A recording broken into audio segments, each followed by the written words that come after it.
नमस्कार, good evening to everyone. आज का हमारा जो वेबिनार है वो वैदिक एडवांस लेवल है।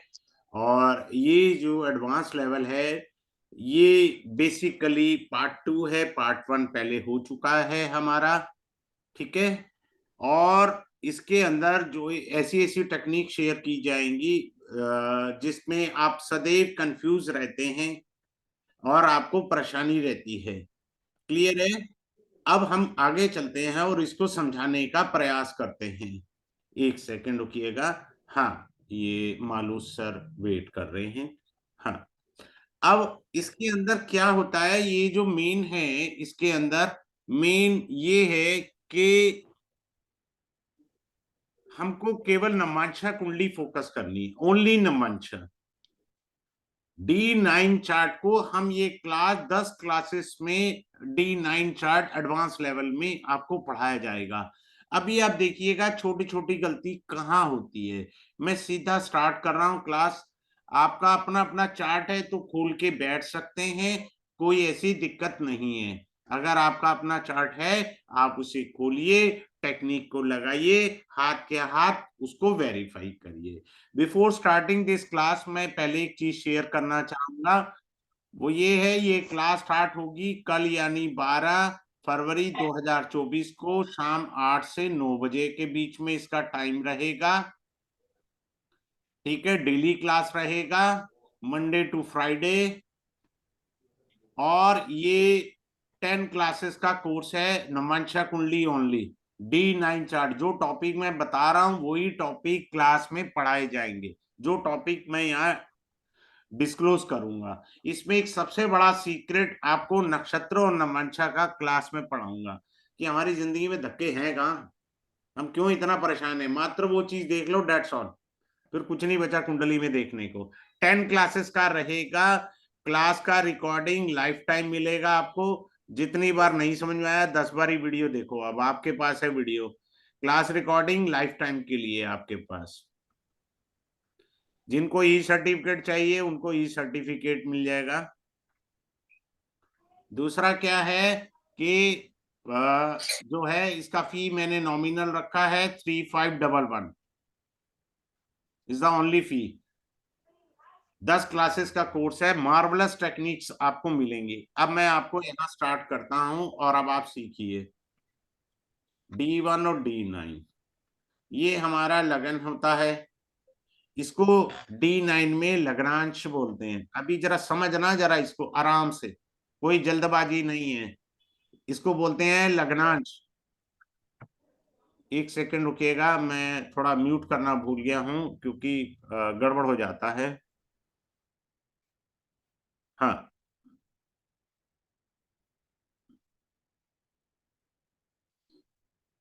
एक सेकंड, टूल आ जाओ वही।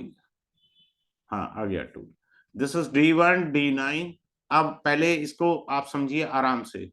The lagna is being called lagnansh. Second house धनांश या वित्तांश कहा जाता है। थर्ड हाउस को क्या बोलते हैं हम? विक्रांशा, विक्रांश बोल सकते हैं। फोर्थ हाउस को सुखांश, पंचम भाव को हम पुत्रांश, छठे भाव को रोगांश, सप्तम भाव को भार्यांश, अष्टम भाव को निधनांश, नवम भाव को जो है भाग्यांश, और 10th हाउस को कर्मांश, 11th हाउस को लाभांश, और 12वें भाव को व्ययांश कहते हैं।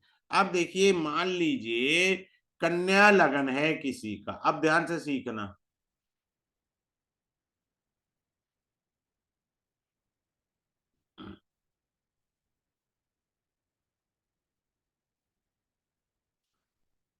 D9 भी बाई चांस कन्या लगन का था, शनि यहां बैठे हैं।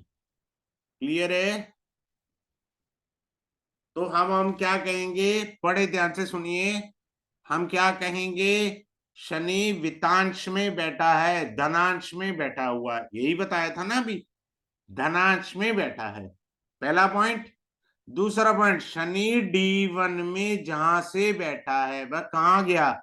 1 2 3 4 5 6 7 8 9वें भाव में गया अपनी पोजीशन से। वित्तांश और भाग्यांश में है शनि, यानी D9 में उच्च का नहीं कह रहा हूं मैं अभी कुछ भी, उच्च को बाद में देखना, चाहे उच्च का नहीं हो तब भी। तो शनि क्या बना, भाग्यांश, अर्थात जब शनि की दशा आएगी तो जातक को धन और भाग्य से लाभ प्राप्त होगा। क्यों प्राप्त होगा, फिर से समझ लीजिए। D9 के अंदर शनि धनांश है। धनांश कैसे बना, सेकंड हाउस D9 का धनांश, वित्तांश बोलते हैं, और लगन कुंडली से वो नवम भाव में गया अपने से, तो भाग्यांश बना। तो भाग्य और किसका लाभ आएगा, धन का। और क्या लाभ आएगा, और कैसे व्याख्या कर सकते हैं हम इसकी अच्छे से, वो समझने की जरूरत है।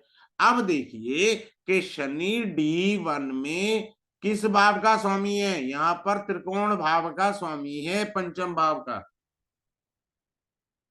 संतान से लाभ भी आएगा। और यहां पर किन भावों का स्वामी है, यहां पे भी वही है। समझ में आया। अब ये आप कहेंगे जी ये तो छठा घर है, छठा घर आपका जॉब का आएगा ना, अगर आप सर्विस करते हैं, प्रोफेशन का आएगा, अगर आप कंसल्टेंसी करते हैं उसमें अपलिफ्टमेंट मिलेगी, यहाँ संतान से लाभ मिलेगा। पंचम भाव आपका पूर्व पुण्य है, वो जग गया आपका पूर्व पुण्य, तभी तो आपको धन और भाग्य में तरक्की मिलेगी ना बाबा, ऐसे नहीं इंटरप्रिटेशन करनी। अच्छा एक और बात बताता हूं, क्योंकि पंचम भाव नवम से भी नवम है ना, और पंचम से पंचम नवम है, एक ही बात है। तो आप पोता पोती को भी देख कर जाओगे भैया, इतनी जल्दी निपटने वाली पार्टी नहीं हो। समझ में आया या नहीं आया। इजी वे के अंदर मैंने सिखाया, बहुत सीक्रेट वाली टेक्निक सिखाऊंगा जो जिस पर आप सदैव गलती करते हैं। अब आगे चलते हैं, क्या है क्या नहीं होता। किसी को कुछ ना समझ में आए लास्ट में मेरे से बात कर सकते हैं, कैमरा ऑन करना होगा, ये मेरी हम्बल रिक्वेस्ट है, क्योंकि अगर कैमरा ऑन नहीं होगा आई हैव टू से वर्ड सॉरी। अब आगे चलते हैं, D1 और D9 पर चलते हैं। जो आप कुंडली पर नक्षत्र के जो चरण होते हैं वो आपके नक्षत्र को बताते हैं। चरण क्या बताते हैं, आप किस नक्षत्र में ग्रह है आपका। मान लीजिए आपका सूर्य किसी भी, मान लीजिए आपका पुष्य नक्षत्र के पहले चरण में है, फर्स्ट चरण या फर्स्ट पदा, your son is seated in the Pushya conciliation and first पदा, तो पहला चरण जो है वो नवमांश में देखना होता है। नवमांश क्या है, चरण, यानी आपका पद की व्याख्या करता है, नक्षत्र के पद व्याख्या होती है, चरण व्याख्या इसे बोल सकते हैं। बात क्लियर है, सिंपल सी थ्योरी है, कोई रॉकेट साइंस नहीं है। अब आ जाइए चरण को कैसे पढ़ते हैं हम लोग। पहला चरण जो है वो होता है हमारा कौन सा, धर्म का। दूसरा चरण होता है हमारा अर्थ का। तीसरा चरण होता है हमारा काम का। चौथा चरण होता है हमारा मोक्ष का। क्लियर है। तो ग्रह चरण के हिसाब से D9 में बैठते हैं। बात समझ में आ गया आप सबको। पहले चरण में, दूसरे चरण में, तीसरे चरण में उसी क्लासिफिकेशन से नवमांश में आकर ग्रह बैठेंगे। अगर आप ये देखिए क्या मेरे ग्रह ज्यादा धर्म त्रिकोण में है, अर्थ त्रिकोण में है, काम त्रिकोण में है, या मोक्ष त्रिकोण में है। मोक्ष में है तो आप जब तक पूजा पाठ से अपने को मुक्त कर सकते हो, रीइंकार्नेशन से, बार बार जन्म का चक्कर ही खत्म हो गया।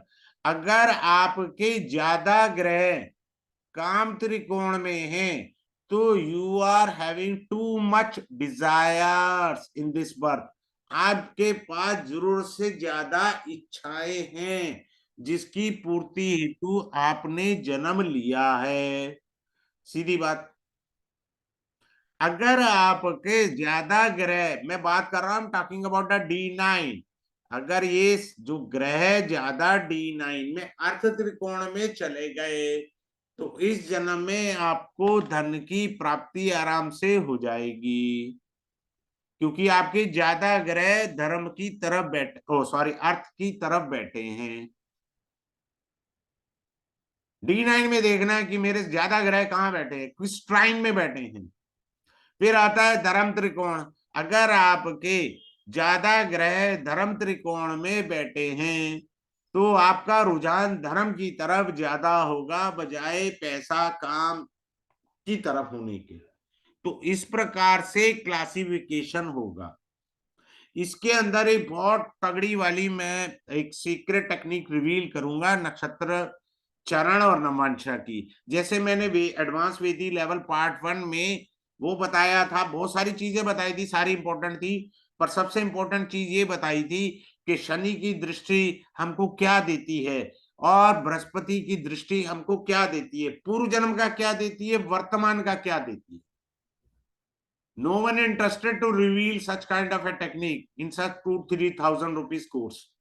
Here I will reveal the best technique of चरण नमंशा। बहुत अच्छी टेक्निक है।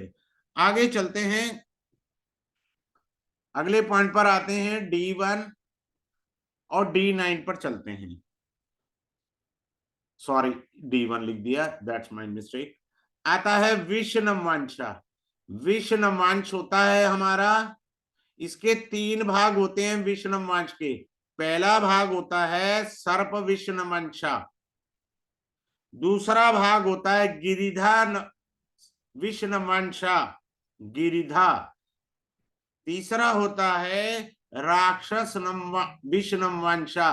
3 प्रकार के विष्णु वंश होते हैं, पहला सर्प, दूसरा गिरिधा, तीसरा राक्षस नमवंश होता है, सर्प नमवंश होता है। सिंपल सी बात है, अगर मान लो आपका कोई ग्रह 2 डिग्री 15 मिनट का है तो वो आपका विष्णु वंशा में बैठा है, सिंपल सी बात है। और इस ग्रह से आपको पीड़ा मिलेगी, ग्रह के कारक तत्व दूषित होंगे, भाव दूषित भी हो जाएगा, सिंपल सी बात है। क्लियर है? एक सेकेंड, ठीक है। तो विष्णु मंशा पर हमें फोकस करना है। हमें पता ही नहीं होता विष्णु मंशा में क्या वो ग्रह सर्प में है, गिरिधा में है, राक्षस में है, किसमें है हमारा ग्रह, हमको वो जानना ही जानना है। क्लियर है? आगे चलते हैं। फिर आता है पंचम नवमांश। पंचम नवमांश इज द सेंटर पॉइंट, क्योंकि हमारा ना 9 नवमांश होते हैं, 9 नवमांश होते हैं। ठीक है, पंचम नवमांश में कोई ग्रह बैठा है। अभी आप अपनी कुंडली खोलो, चेक करो, अभी चेक करो, कोई ग्रह आपका 13 डिग्री 20 मिनट और 16 डिग्री 40 मिनट के बीच में है, चाहे वो राहु या केतु हो, अगर इसकी दशा आई आपको अपलिफ्ट करेंगे। अब कोई अभी क्लास में कहते जी मैं तो अपलिफ्ट नहीं हुआ, तो फिर मेरे को अपने मेन क्लास में जाके समझाना है कि क्यों नहीं हुआ, कहीं उसका लिंक विश्व मंच से तो नहीं आ गया। Otherwise, if any planet is in the 13 degree 20 minutes and 16 degree 40 minutes, it is in a fifth नवांशा, वो आपको जीवन में चमका देगा, आपके भाग्य में 4 चांद लग जाएंगे, सिंपल सी बात है। उसके बाद आता है आपका पुष्कर नवांशा। पुष्कर नवांश आते हैं। पहले पुष शब्द का अर्थ समझिए। पुष शब्द का अर्थ होता है पोषण करना, कर का अर्थ होता है करने वाला।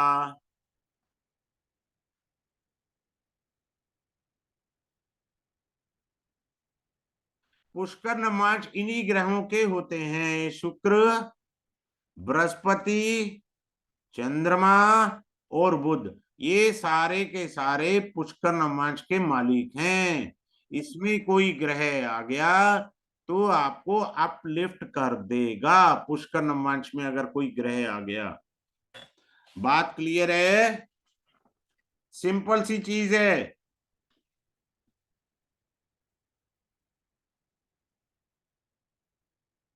अब मान लीजिए ये D1 है, ये D9 है।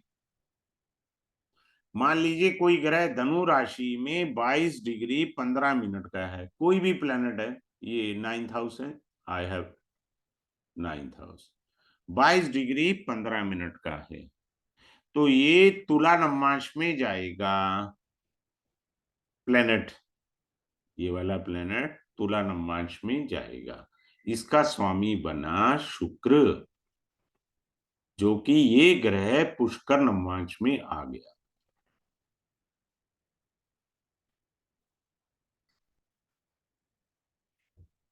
पुष्कर नवांश में आ गया, सिंपल सी बात है। क्लियर है? आराम से समझना है। अब इसी चीज को दूसरे शब्दों में कह सकते हैं हम लोग। मान लीजिए आप ट्रांजिट देख रहे हो, बृहस्पति इस समय ट्रांजिट कर रहा है पूर्वाषाढ़ा नक्षत्र के तीसरे चरण में, तो वो यहां ट्रांजिट कर रहा है। इस समय वो पुष्कर नवांश के फल देगा। सिंपल सी बात है।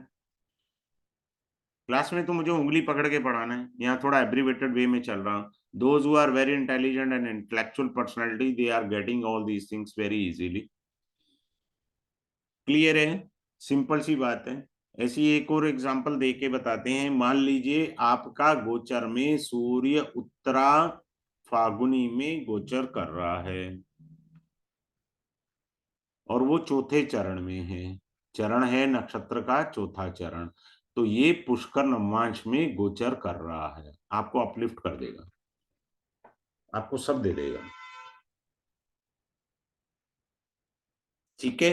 तो हमें पुष्कर नवांश के अंदर हमारे को धन, रिलेशनशिप, कैरियर, इन सभी प्रकार की उपलब्धियां या इन सभी प्रकार के गेन्स हमको होते हैं। सीधी बात, नो बात।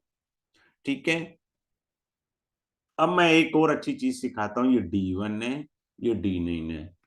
बिना डिग्री, बिना किसी ABCD के कैसे पता करेंगे हमारा ग्रह अग्नि तत्व में है, पृथ्वी तत्व में है, जल तत्व में है, कहाँ है? आराम से पता लग सकता है। एक सेकेंड। हाँ जी। हम्म। अब आप देखिए D9 में जल तत्व की राशि कौन सी होती है? 4, 8 और 12। क्लियर है? अपना नमाज खोलिए। अगर कोई ग्रह 4, 8, 12, मैं फिलहाल काल पुरुष के अकॉर्डिंग लिख रहा हूं, में ग्रह बैठा है तो वो चौथे चरण में है। बात करता हूं, जल तत्व राशि में D9 में कोई ग्रह बैठा है तो वो कौन से चरण में है? चौथे चरण में बैठा हुआ है ग्रह वो। सिंपल है, कोई दिमाग नहीं लगाया, बहुत इजी भी है। जल तत्व राशि जो है 4, 8, 12 होती हैं। आप अपनी नमाज कुंडली में चेक करिए, क्या वहां पर कोई ग्रह बैठा है? अगर ग्रह बैठा हुआ है तो वो चौथे चरण में, फोर्थ पदा में ग्रह बैठा हुआ है। सिंपल सी बात है। अब आते हैं हम लोग 64th नवमांशा में।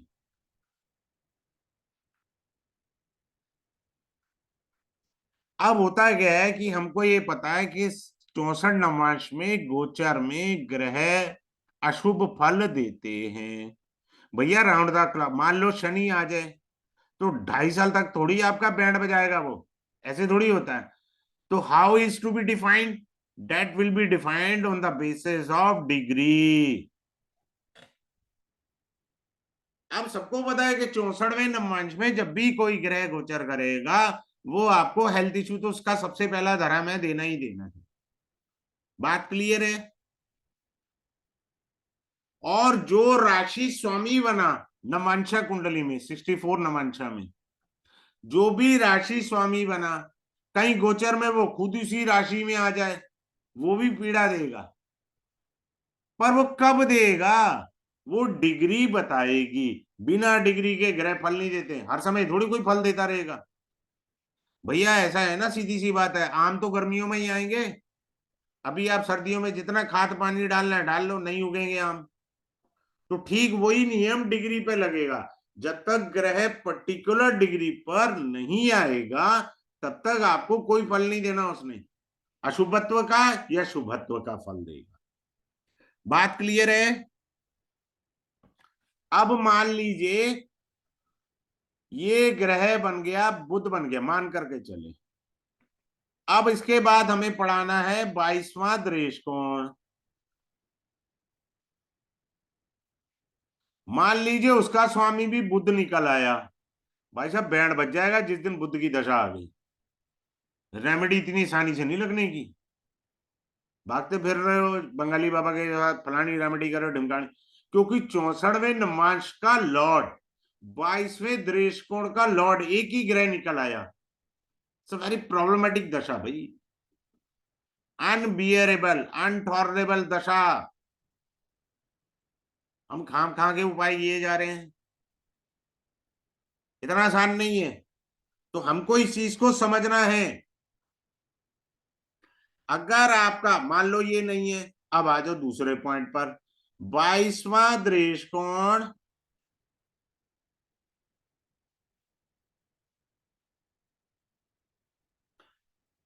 के साथ मांदी बैठ जाए या गुलिक बैठ जाए,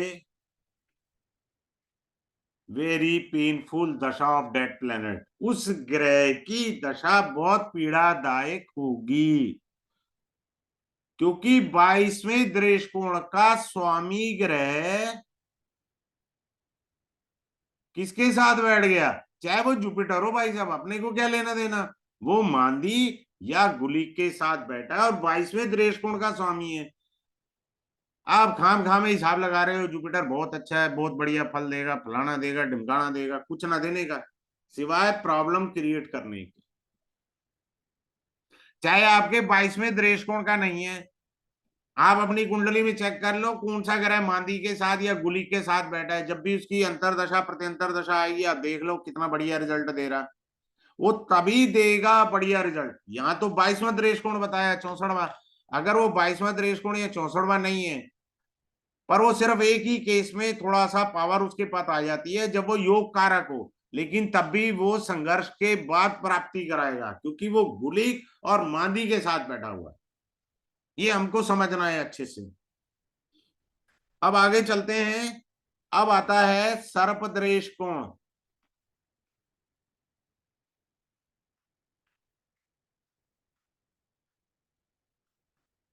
अगर किसी का लगन ही सर्पदृष्ट कोण में आ गया, पैदा होने से लेकर के चिता तक रोग की प्रॉब्लम जाएगी नहीं, हेल्थ इश्यू आते रहेंगे जाते रहेंगे।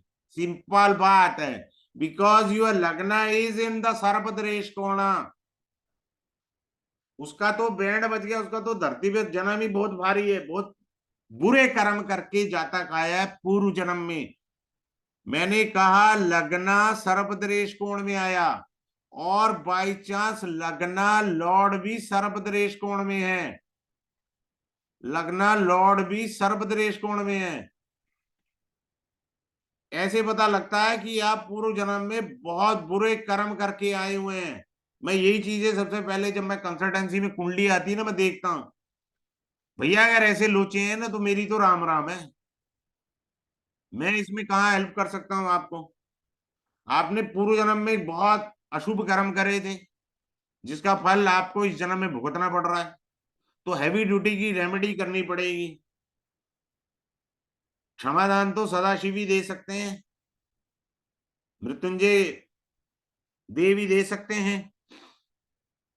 और वैसे भी एक सिंपल बता देता हूं, कोई ग्रह सर्पदृष्ट कोण में है, आपका कोई कार्य पहली दफा में नहीं होगा, कंफर्म मानकर चलिए। चलो मैं एक सिंपल सी चीज बताता हूं आपको।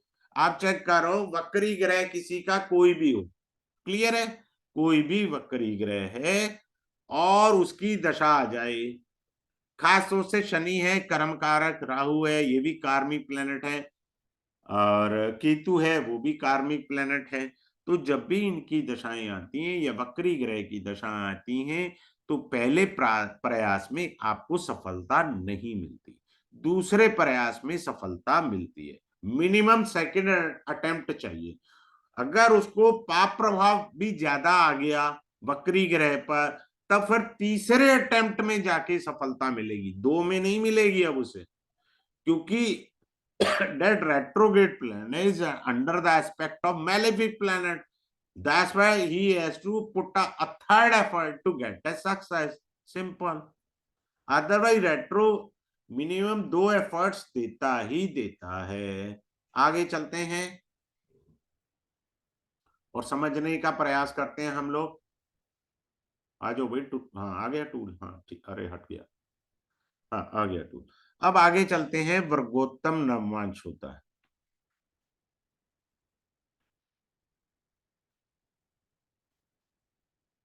वर्गोत्तम नवमांश बड़े ध्यान से समझना, इसमें सबसे अच्छी टेक्निक बताता हूं अभी। कोई ग्रह नीच का है लेकिन वो वर्गोत्तम हो गया तो पीड़ा दे देगा, कोई ग्रह।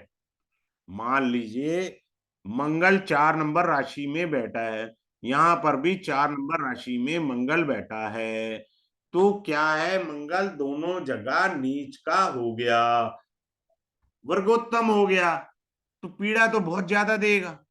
और बाई चांस, फिर से सुनिए ध्यान से, बाई चांस अगर किसी जातक का वृष लगन है या मिथुन लगन है, तब तो भैया होलसेल वाली पीड़ा मिलेगी, क्योंकि इन दोनों लग्नों का ये शत्रु ग्रह भी तो है। ये कैसे आप भूल गए? इन लग्नों का मंगल शत्रु ग्रह है। अगर आपका कोई नीच का ग्रह वर्गोत्तम है, वो अपनी महादशा अंतरदशा प्रत्यंतर दशा में आपसे रज के एफर्ट्स कराएगा। 100 रुपए की मेहनत 10 रुपए भी मिल जाए तो शुक्राना समझो, बात खत्म, सिंपल सी बात है। आगे चलते हैं। मैं एक छोटी सी चीज छूट गई थी, मैं 22वें सर्पदरेश कोण की।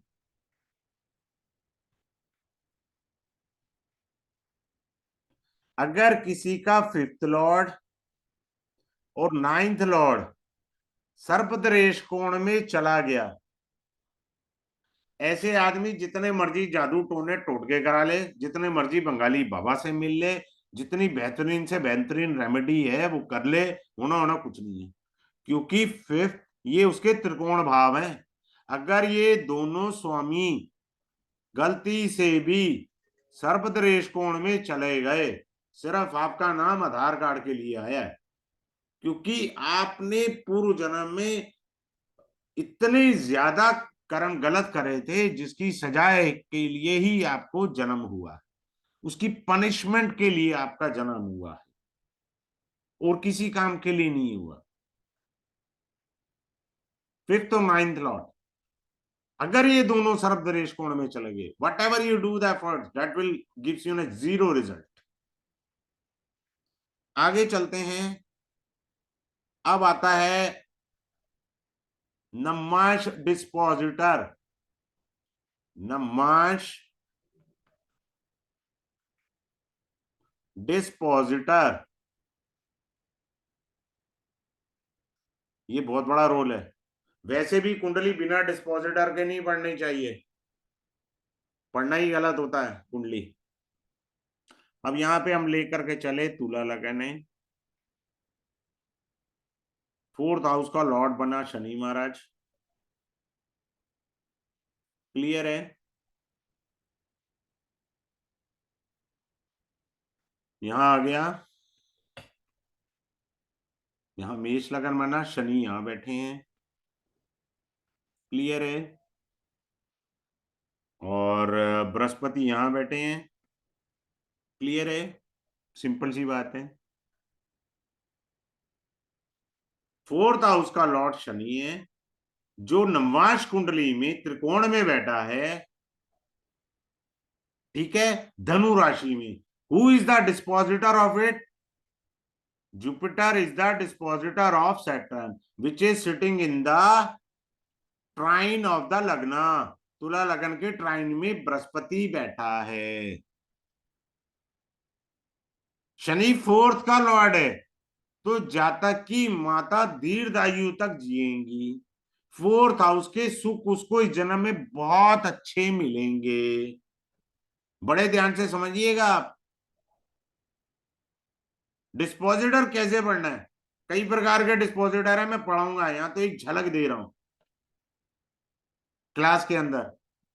फिर से समझ लीजिए, फोर्थ हाउस का लॉर्ड शनि था, D9 नवंशा में, वो बैठ गया कहां, त्रिकोण में बैठा, ये भी पॉजिटिव पॉइंट है। और क्या है, इसका जो मकान मालिक है शनि, वो D1 के अंदर त्रिकोण में बैठा हुआ है, पंचम भाव में, तो माता की आयु दीर्घ करेगा। आपको फोर्थ हाउस से रिलेटेड काफी सुख मिलेंगे।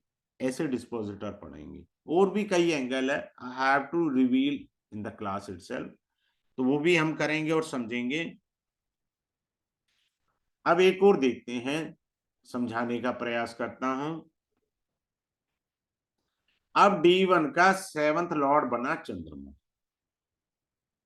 क्लियर है जी।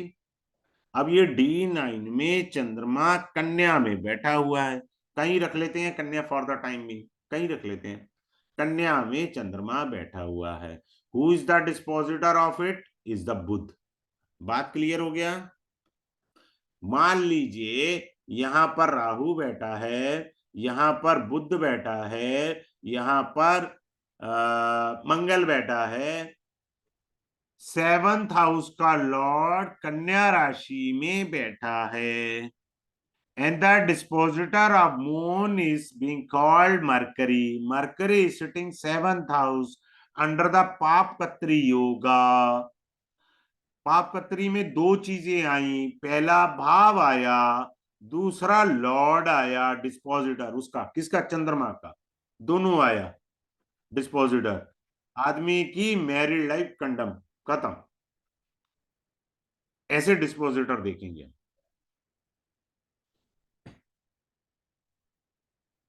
फिर आएगा राशि तुल्य नम्माश।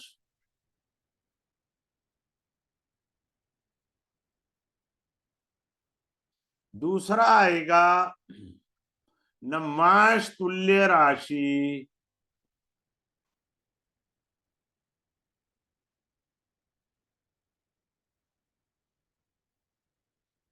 क्लियर है।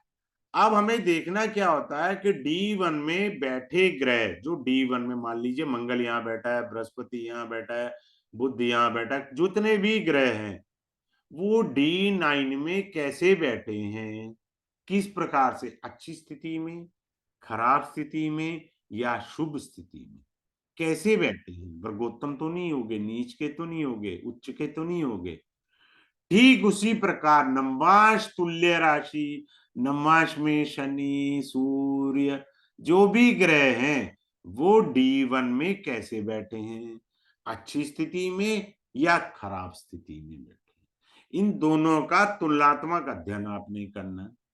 फिर मैं एक इसके अंदर का बहुत अच्छा सीक्रेट पढ़ाऊंगा, how to read the planet, किस प्रकार से उसको इंटरप्रेट किया जाता है, जब आप इंटरप्रिटेशन किसी की करते हैं कैसे करेंगे हम। ठीक है, अगले पॉइंट पर आते हैं।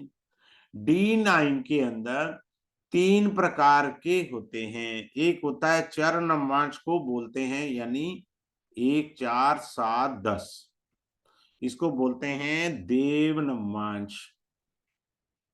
अब आ गया आपका स्थिर वाला, 2 5 8 11, इसको बोलते हैं मानव या नर नवांश, नर कह लो मानव कह लो, एक ही बात है। तीसरा आया द्विस्वभाव, 3 6 9 12, इसको बोलते हैं राक्षस नवमांशा। ये तीन प्रकार के नवमांश हैं। तो आपका नवमांश देव नवमांश है, नर नवमांश है, कि राक्षस नवमांश है, ये देखना है आपने, और इसको हमने समझना है अच्छे से। क्लियर है।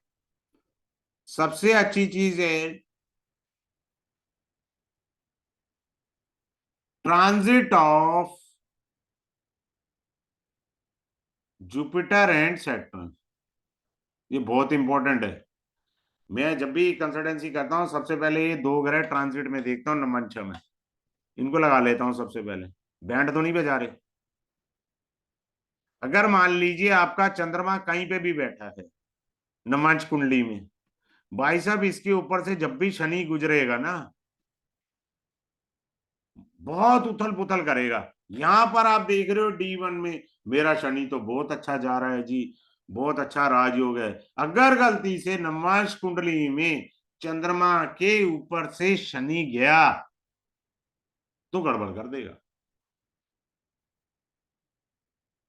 और देखो चंद्रमा से अष्टम भाव में राहु तो नहीं गोचर कर रहा, और उस समय अगर राहु की दशा है तो पीड़ा नहीं झेली जा सकेगी आपसे, नेक्स्ट इम्पॉसिबल। राहु की दशा चाहिए, मर्श कुंडली में चंद्रमा जहां बैठा है वहां से अष्टम भाव में राहु का गोचर होगा। While I have to teach you the most important transit of Saturn as well as Jupiter, इन दोनों के बारे में मुझे पढ़ाना है।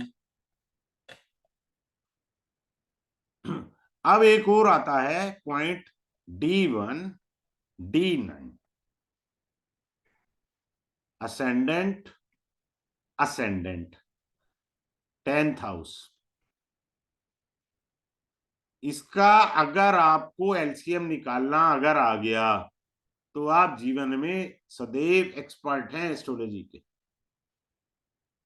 आखिर क्या लगन देंगे, क्लियर है। अब जैसे मैं एक झलक बताता हूं आपको, सिंपल सी, एक ऑर्डिनरी, ये तो एक डिफरेंट चीज है। अब आप देखिए, मान लो किसी का मेष लगन था D1 में, आप अपना चेक करो भाई, आपका जो भी लगन है चार्ट में देखो।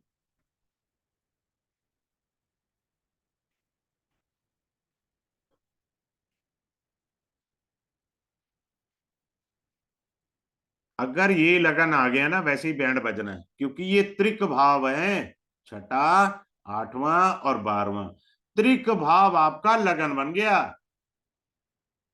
आ गया संघर्ष जीवन में, परेशानियां आ गई, क्योंकि आपके D1 के छठा, आठवां और 12वें भाव के राशियां, I am not talking about the Lord, I am just saying the राशि साइंस, अगर वो लगन में आ गए तो लोचा हो गया, सिंपल सी बात है, दिक्कत आ गई आपको।